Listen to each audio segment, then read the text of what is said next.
So hey there everyone, as always, welcome to the channel and thanks for stopping by for a few. My name is Rich, I'm the channel host, and normally we're going to be talking about drones, building our small drone business, doing drone mapping and modeling, and also doing some imaging now and again as well, beyond just drones, so using still cameras and 360s. You get the idea. Today, I wanted to talk to you about my new studio. And no, this is not a new studio. This is the studio we've been using for a little over a year and a half now. Not the best space for doing this kind of work, but you know, you get things done. It's a little too small in here. But what I'm talking about today is not a new studio location. I'm talking about the new Mac Studio, which just came in yesterday. So it's very unusual for me to like go through unboxings or anything. And the same is going to be said today as well. We're not going to go through the unboxing of this. I'm going to get this set up. After I initially have the studio set up, then we'll start walking through all of the setup on the computer. So we're going to be talking a lot about open source software. We're going to talk about open source web ODM, so open source drone mapping. We're going to talk about QGIS. We're going to talk about how we record these things on screen using OBS, so Open Broadcast Studio. And we're going to go through several other open source applications as well. Now, recently I did a video about my Mac Mini. So I've got a little Mac Mini M1 over here that I had bought back in February of 2021 just to do the video edits for this channel and do still image edits as well. But as I was using this over the course of a year and a half now, well, just basically a year and a half, I found that I could run some of my mapping and modeling software, and I found that it could actually run really fast on the Mac Mini. Very, very satisfied with that. And I did a video for you on here on YouTube talking about a low-cost drone mapping and modeling system and trying out the M1, the Mac Mini M1, I should say.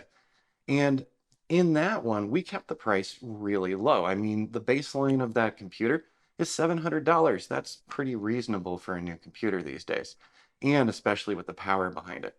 When Apple came out the other month and announced these new studios, yeah, I was very interested in the concept because the new studio versions have a lot more RAM, more drive space. You get the idea, more cores, more GPUs. And in the end, some of the lower end ones were looking pretty appealing to me as my go-to platform for not only doing my video work, but actually doing more modeling work and doing larger models. One of the things with WebODM that stands out is that you need more RAM and you need drive space to really get a lot out of WebODM. You can do it on a bare bones system and it's going to work for you. But now we're going to find out how much better Metashape and WebODM work on the new studio. Now, truth be told, I didn't purchase this one. I didn't order this one in. One of the companies that I am working with actually ordered this one in for doing part of our project. So I have this one to set up. We've got a long-term project ahead of us with them. And, you know, we were just talking the other week and I said it'd be great to get a hold of one of these. And in the meantime, we can still do everything we need to do. And they said, you know what, we're going to get one shipped out to you. So this was ordered a couple of weeks ago and finally showed up literally yesterday on May 20th. So the supply chain going on for Apple right now is a little behind. If you're looking into one of these Mac Studios, if you don't go with a base model, then you're going to be waiting for months. So if you customize one of these and add more RAM and add more hard drive space and pick some other selections as well, it's going to take longer to even come in.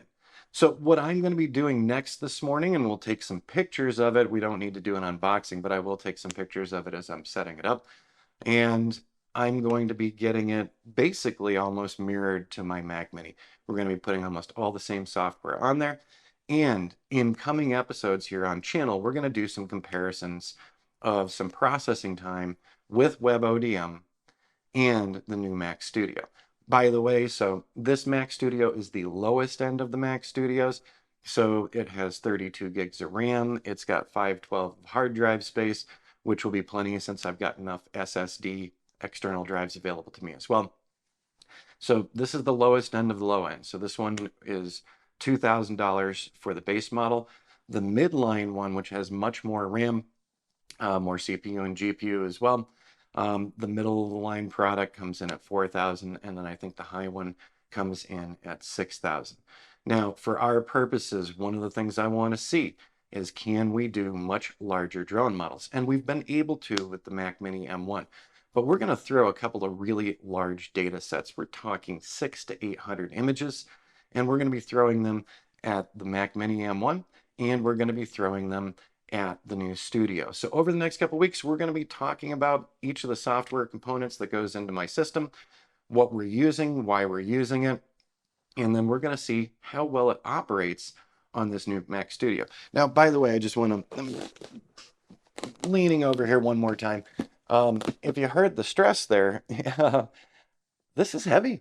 This is actually incredibly heavy for what I thought it was going to be. So when I got the package yesterday and I picked the package up off the porch, I wouldn't say pleasantly surprised. I was just pretty surprised.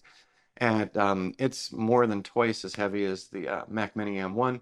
And this feels more like one of my old Windows boxes for gaming, but it's not. So there is a big weight difference in there. And we know that a lot more has gone into it. We know that we have more ports available to us.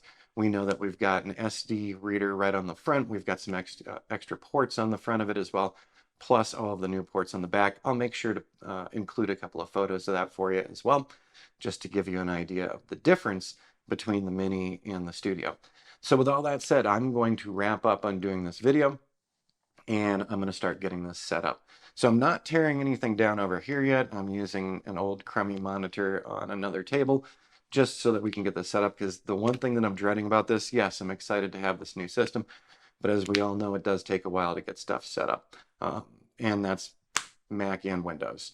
So we'll probably be dedicating a couple hours to just getting the machine set up, registered, all of that, and then we can actually start messing around with adding some software to it and utilizing that software.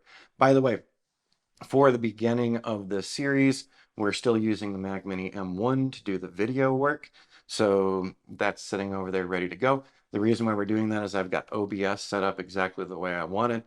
And until I have OBS set up on the new Mac Studio, I can't do that recording. So there's going to be a little bit of a transition. So the one big thing we won't see is all the installation and setup of OBS. If you'd like to see a side video about our OBS setup, let me know and I can do that as well.